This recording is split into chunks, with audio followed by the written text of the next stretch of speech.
Ayokong mangyari yung inupakan ng taong bayan. Makinig kayo, mga PNP! Makinig kayo! Ayokong mangyari, mga AP, makinig kayo! Ayokong mangyari yung ginawa ng mga institusyon sa mga Pilipino. Huwag niyong gagamitin yung batas laban sa mga taong bayan. Makinig kayo, ha? Allergic ba kayo sa civil discourse? Diba? Allergic ba kayo doon sa diskusyonan? Gusto nyo patayan? I mean, madali naman kasi talagang pumatay. It's the easiest thing to do. But is it the moral thing to do?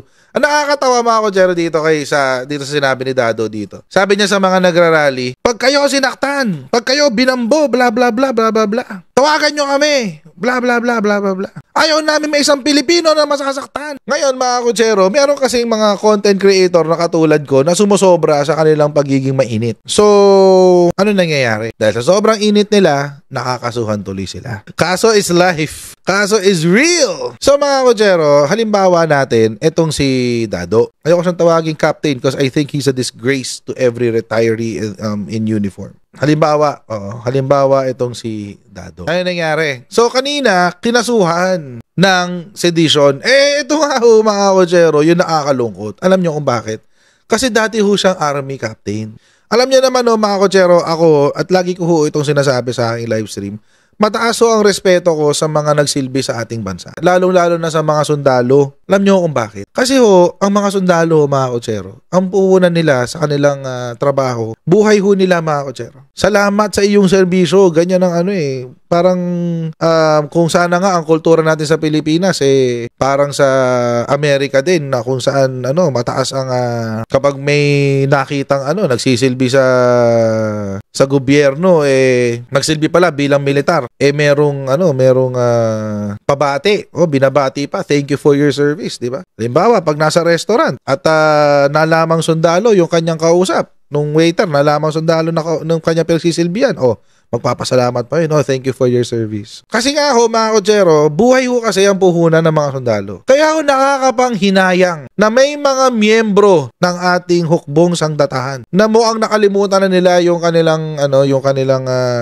posisyon sa buhay, na sila ay dapat protector ng ating demokrasya. Dapat ganun At ito nga ang nangyari. The PNP CIDG has filed sedition charges against a former army captain turned vlogger, Clemente Enrique, also known as Dado or Iking. Allegations claim he has repeatedly urged law enforcement agencies to defy the government, with this remark linked to the past attempts to serve a warrant on KOJC Pastor Apollo Kibuloy. At ito nga ho yung naganap kanina. Ayan, nag-file nga siya ng kaso. Malamang ito yung mga videos. Ayan, nasa 8 GB na yan. Tapos ito yung complaint. Clemente Enrique, basang-basa dito By the way, mga kotsero, mukhang sumasagot din pala si General Torre sa mga chismis. Di ba may chismis nga daw na hospital daw si General Torre? Sumagot Oo, sumagot si General Torre doon sa chismis na yan. And syempre, pinasinungalingan niya na nasa hospital siya. Mukhang wala naman talaga siya sa hospital. Tingnan naman tsura. So mga kotsero, ito ngayon yung kaso. Ba't kaya siya kinasuhan ng sedition? Hindi pa ho natin nakikita yung dokumento. Pero mukhang link daw sa KOJC. Hinahanap ko po mga kotsero kanina, ano ba yung posibleng naging legal basis? Ano kaya yung naging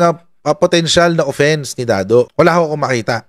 Na related dun sa nakasulat sa article. Baka hindi lang naka-upload or baka sa iba naka-upload. Na related nga dito sa pag-serve ng warrant of arrest ng KOJC. Pero may nakita ho akong isa na posibleng inciting to sedition. Posible ho. Hindi ko ho alam kung ito ay naisama rin ng PNP sa kanilang kaso. Pero sana po naisama nila. Kasi ito po ay lantaran na inciting to sedition. Panoorin ho natin to, guys.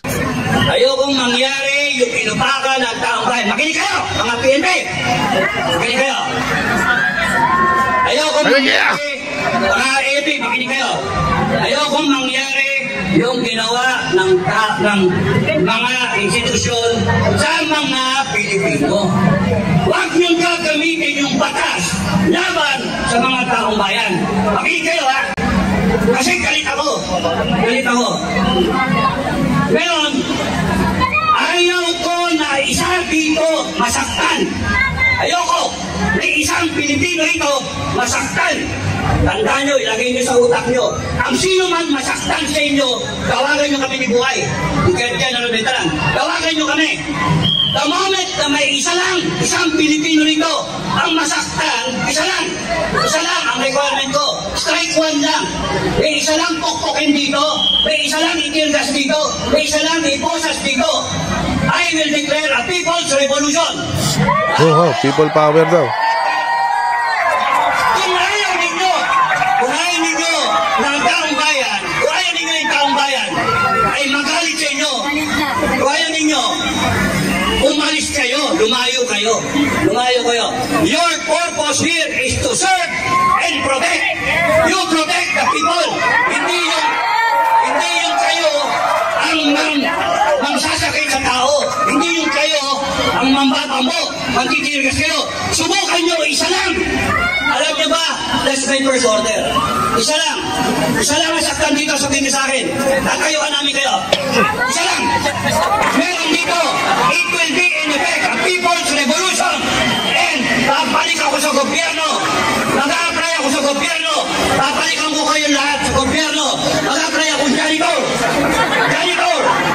Oh, sino yung mga janitor ko? Mga janitor, tayo sa kamay. Ano ba janitor? Tayo sa kamay. Alam nyo, bakit janitor applyan ko? Nilinisin ko ang angas ng gobyerno. Nilinisin ko ang bulok ng sistema. Wow. Papatayin ko lahat. Kaya nga, Papatayin lahat. Kailangan ko ang sovereign will ninyo. Ibalik natin ang death penalty. Ibalik natin. Sino man? Hindi ko mag-gets yung parang allergic ang mga DDS sa civil discourse, no? Allergic ba kayo sa civil discourse? Diba? Allergic ba kayo doon sa diskusyonan? Gusto nyo patayan? I mean, madali naman kasi talagang pumatay. It's the easiest thing to do. But is it the moral thing to do? Ang nakakatawa mga kodyero dito sa sinabi ni Dado dito. Sabi niya sa mga nagrarally, pag kayo sinaktan, pag kayo binambo, bla bla bla bla bla bla. Tawagan nyo kami, bla bla bla bla bla bla. Ayaw namin may isang Pilipino na masasaktan. Basta DDS lang, ha? Pag ibang tao na, hindi, papatayin namin yan. Allergic talaga kayo sa civil discourse, no? O baka kasi hindi lang kaya ng diskurso. 2-3 araw ko nang pinipigilan ang FGF sa Mindanao. Kating-kati na sila. Kaya sinabi ko sa kanila, kung merong masaktan dito, babakas ang buong Mindanao. Babakas sila. Totoo yan. Nakahanda sila. At kung gusto ninyo ng civil war, magkakaroon tayo ng civil war, putangin na ninyo. Tatakutin nyo kami. Tatakutin na ninyo. Saan galing ang kapangyarihan? Saan?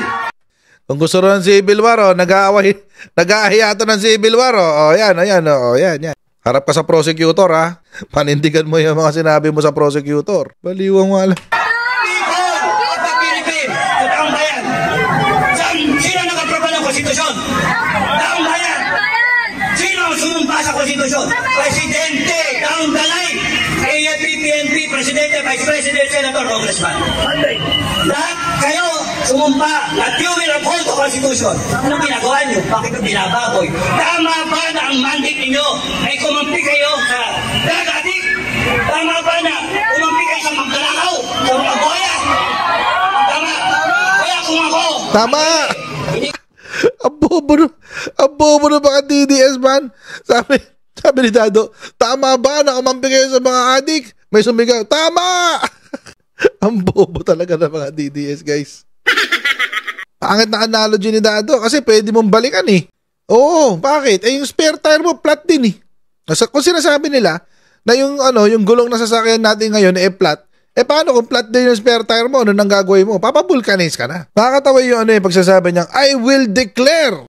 I will declare you. What authority? On whose authority will you declare something? Sabihin sa inyo, nakikinig mo ito, Governor. Nakikinig mo ito, Commander Aguila. Alam ni Marcos to, sinasabi nila na sila, they are,